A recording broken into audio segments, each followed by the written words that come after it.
O S&P diário se recuperou mais rápido do que o esperado nesta semana. Então, que mercados nós devemos comprar? Bruno Estier vai nos aconselhar.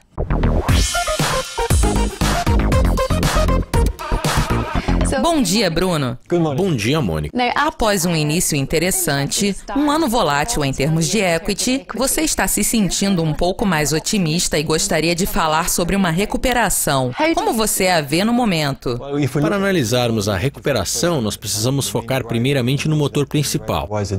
Nós sabemos que o motor principal era a queda das ações de petróleo e petróleo em particular.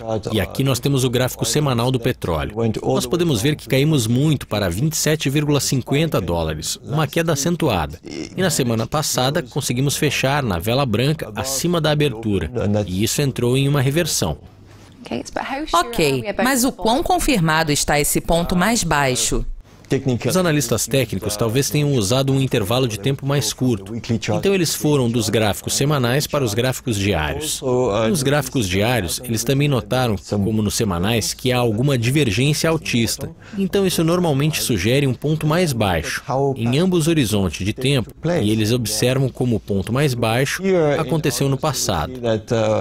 Se analisarmos aqui, em agosto, nós podemos ver que após ele ter rompido uma linha de tendência de baixa, ele começou a acelerar, e acelerou até um retracement de 50%. Se nós quisermos fazer um prognóstico do que poderia acontecer agora com o número 27, ele poderia se recuperar para o nível 50%, que é 39. Nós vemos que esse 39 é basicamente o ponto mais baixo da faixa anterior. Aqui nós temos um quadro mais amplo. Nós provavelmente esperamos uma recuperação entre 29 e 39. E o S&P 500? O que nós podemos concluir? Nós vimos, por exemplo, a recuperação aqui no petróleo. Ele se movimentou de volta abaixo de 30%. Então, obviamente, por causa da correlação entre o petróleo e o S&P, isso tem um efeito imediato. Nós podemos perceber muito bem aqui no gráfico de 25 de janeiro. Desde o topo, é esperado que ele caia juntamente ao petróleo. E aí deve haver compra por causa da oportunidade causada pela queda e uma recuperação. Porque nós tivemos a primeira movimentação, nós não esperamos um reteste completo, mas talvez na direção de 50% desta movimentação. Se analisarmos o dia seguinte, nós podemos ver que foi exatamente isso que aconteceu. Aconteceu relativamente mais rápido que o esperado. Então isso se recuperou diretamente desde a abertura. E por isso manteve o dinamismo de subida aqui para uma recuperação na direção de pelo menos 50% ou 60%. Que mercados iremos comprar? Em uma recuperação, nós primeiro pensamos no que foi vendido com dinamismo demais. Então, nós talvez pensemos sobre o petróleo e os setores de energia. Nós analisaríamos estes gráficos, mas nós notamos imediatamente que há um problema, que é relativo à força do setor de energia versus o S&P 500, e que ainda está com tendência de baixa. Se apostarmos no setor de energia, talvez não seja o melhor setor em relação à recuperação, porque outros setores podem ter melhor recuperação. Por exemplo, podemos analisar o setor discricionário. Se observarmos o discricionário, aqui nós tivemos a força relativa do discricionário versus o S&P, e nós podemos observar uma boa recuperação. Ao mesmo tempo, há uma recuperação desde o ponto mais baixo da última quarta-feira até agora. Ou poderíamos analisar o setor de tecnologia.